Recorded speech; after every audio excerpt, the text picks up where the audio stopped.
All right, guys, so I came across this clip of Sarah Silverman discussing the liberal backlash she's been getting because she dared criticize Joy Reid. Now, I did a video about this. If you guys remember, Sarah Silverman had basically tweeted at Joy Reid in response to an article that Joy Reid posted about Ron DeSantis having his own state military defense, okay? And Joy Reid basically accused Ron DeSantis of being a fascist dictator that's trying to, raise his own army for whatever reason the left says, shoot black people, right? Stuff like that, the crazy stuff they make up. And Sarah Silverman, rightly so, responds to her and says, hey, listen, you need to actually read the article before you post stuff like this, because what you're saying is not necessarily true. Now, apparently she got a whole lot of backlash from this that I was unaware of until people in the right-wing circle posted a clip of her talking about the backlash that she was getting. And of course, they're accusing her of being racist because she dared criticize the opinions of a black woman, okay? So I actually want to play what Sarah Silverman was discussing in full context and respond to it, because she was saying some things that were interesting that I want to respond to, and then go from there. So let's go ahead and get into it. Let's talk about my week. I don't know. This thing happened where Joy Reid, who I enjoy and follow, tweeted a CNN article about how Ron DeSantis, the governor of Florida, wants to form a state militia made of civilians. So the CNN headline reads, DeSantis proposes a new civilian military force in Florida that he would control. And she retweeted it and she wrote, so y'all know this is fascisty bananas, right? Here's the thing. If you read the article she retweeted, you read that 23 other states have this, voluntary civilian militia already, including California and New York. And so I replied, just like a little comment underneath. I didn't retweet it, but I just said, please read the article before you post this stuff. You're a news outlet. The truth has to matter. And she's 100% right for that, right? That's what I pointed out in the video, that Joy Reid is accusing Ron DeSantis of doing something that 23 or 24 other states are already doing. She's just saying it's fascism because it's Ron DeSantis, right? While at the same time ignoring all the fascism coming out of the Biden administration, right? The real fascist dictator trying to run this country. But in a sane world, Sarah Silverman should not have to answer for her criticisms of Joy Reid, a very solid, understandable criticism, considering how Joy Reid is supposed to be a journalist, right? She's supposed to be a journalist. Didn't really think anything of it, put my phone down, checked Twitter a couple hours later, and had been completely co-opted by the right because I challenged a tweet of someone on the left who I enjoy. And of course, the outlets blow it up like Sarah Silverman rails against Joy Reid. Now, I didn't do that. I just said Sarah Silverman checks Joy Reid, because that's what you did. You checked her on the fact that she is trying to exaggerate about what Ron DeSantis is doing. So leave me out of it, okay? I said you checked her, okay? That's what my title said. Because, it's show business. It's all show business. And look, I like Joy Reid. I very much do not like Ron DeSantis. Why?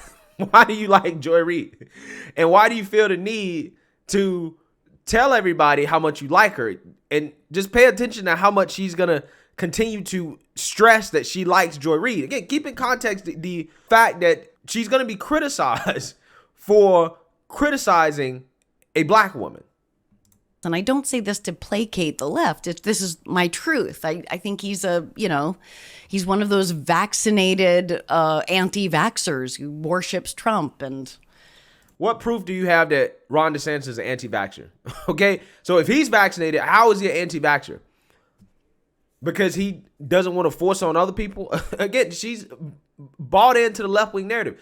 Even when you try to give people credit, it's hard to give them too much credit, because they're still off the rails, right? She's still not there yet. That's why people are like, oh, Sarah Silverman, red pill. No.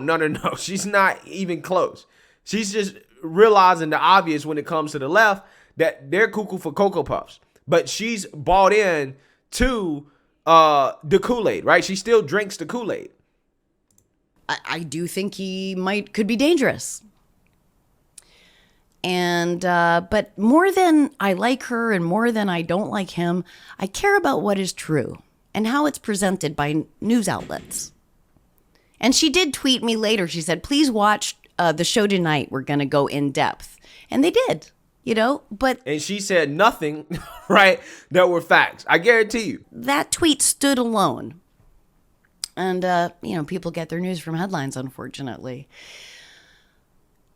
What DeSantis is going to do with a civilian-led militia that he controls, perhaps will be fascisty bananas. Again, bought into the whole left-wing brainwashing. Again, I've showed the clips. These people on the left are literally saying Ron DeSantis is raising this civilian military to shoot black people, right? That's what they're trying to say. Doing hurricanes and stuff like that after hurricanes. When he literally is like, no, I'm doing it so we can have civilians that are trained to respond to emergencies, right? That's what his reasoning was. Again, he's doing the same thing that all these other states are doing. But see, again, because she is drinking the Kool-Aid, even though she knows the Kool-Aid is a little bit too sweet, right? She knows it's poison. She's still drinking it. And this is some sad stuff to see. You know how toxic these people are, but yet you're still drinking the toxicity. So she's not all the way there yet. She's just not. And that could be a title of a very well-substantiated op-ed by Joy Reid. Or what she talked about that night when she went in depth. I just feel like the far right is nuts without stretching the truth one iota.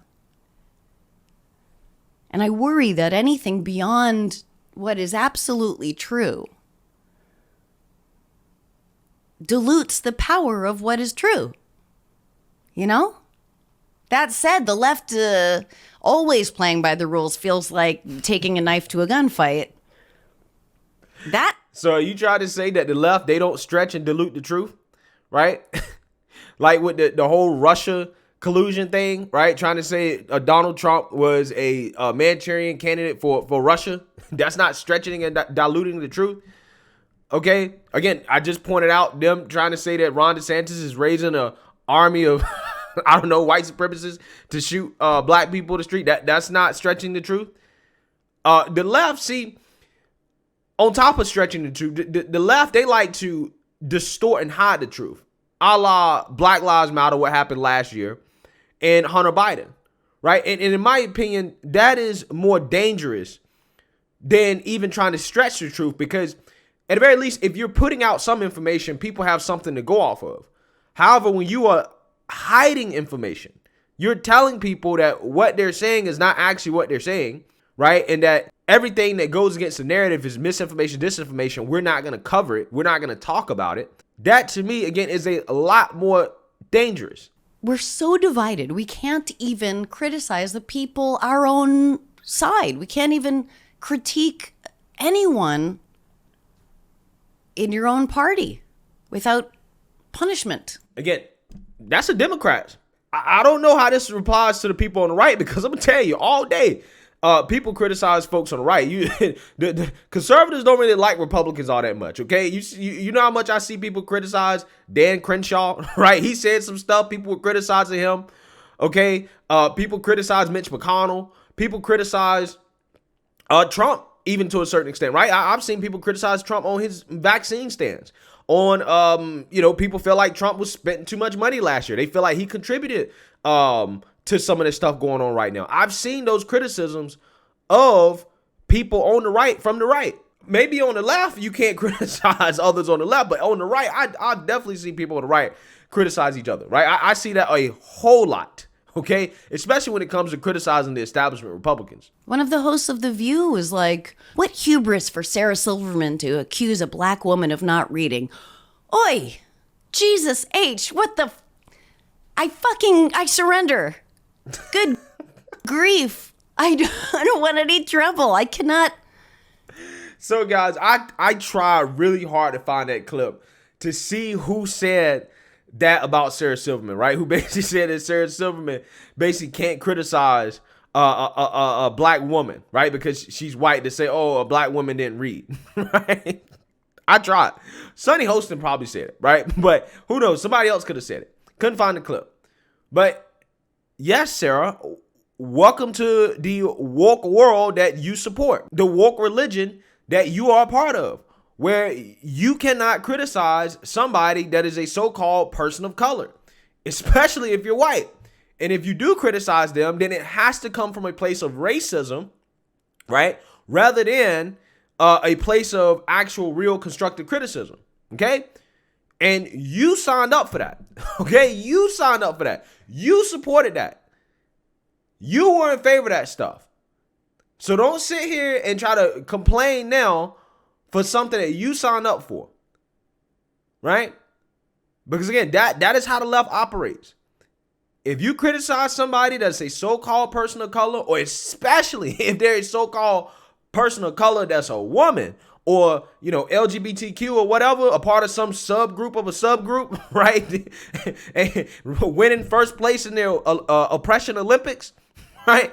You will get labeled as a bigot, right? A homophobe, a sexist, or racist, all those things. Doesn't matter if you're on their side, because they are immune from criticism. But again, I would feel bad for Sarah. However, I can't, because she supported it. She signed up for it. So therefore, you made your bed, you got to lay in it.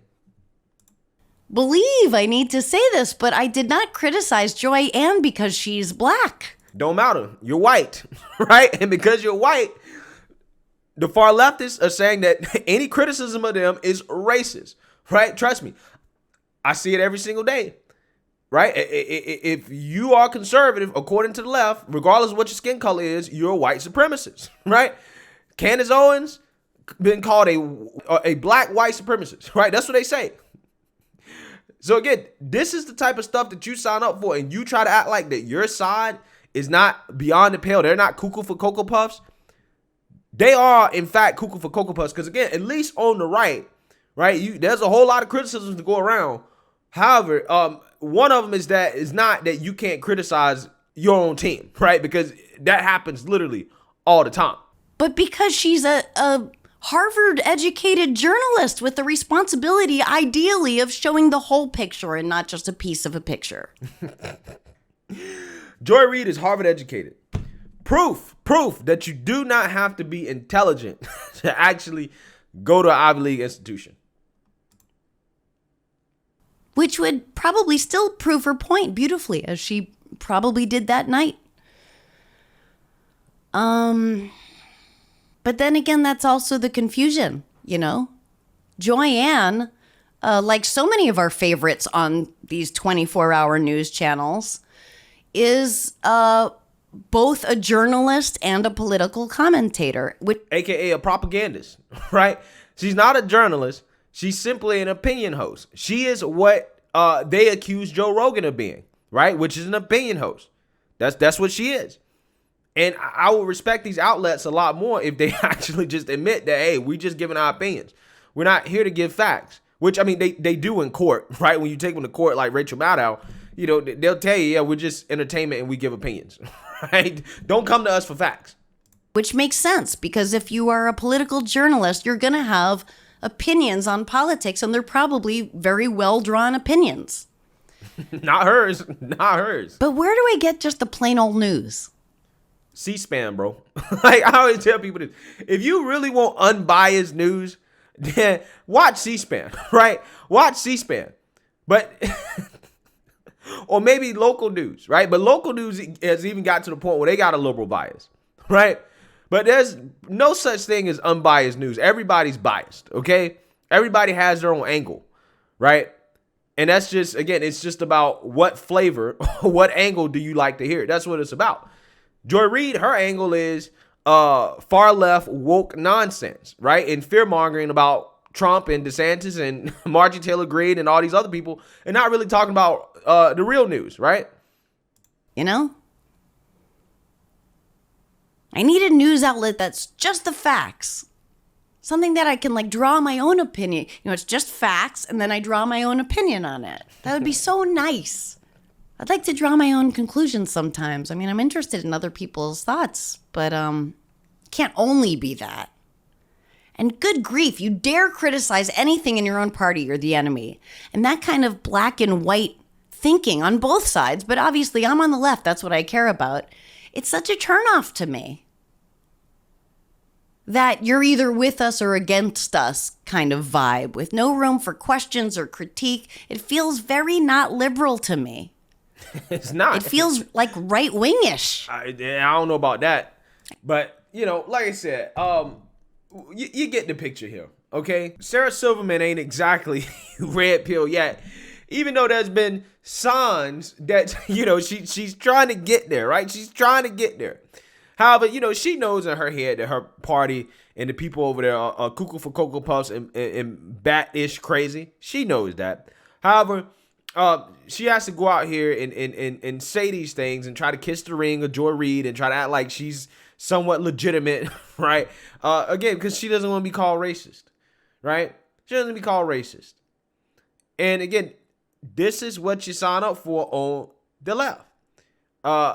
You can't criticize certain people because if you do, then, hey, you might be a racist, homophobic, sexist bigot. That's just what it is. You have to kneel at the woke altar, right? And if you don't do that, right, then, hey, you end up like Sarah Silverman, who gets attacked by people on The View, who says, how dare she criticize a black woman? Are you saying that a black woman can't read? Right? They play up on their own stereotypes when nobody even thinks about that. Ain't it funny how that works? But anyways, let me know what you guys think. Make sure you like, comment, and subscribe. Most importantly, share a black conservative perspective. Peace.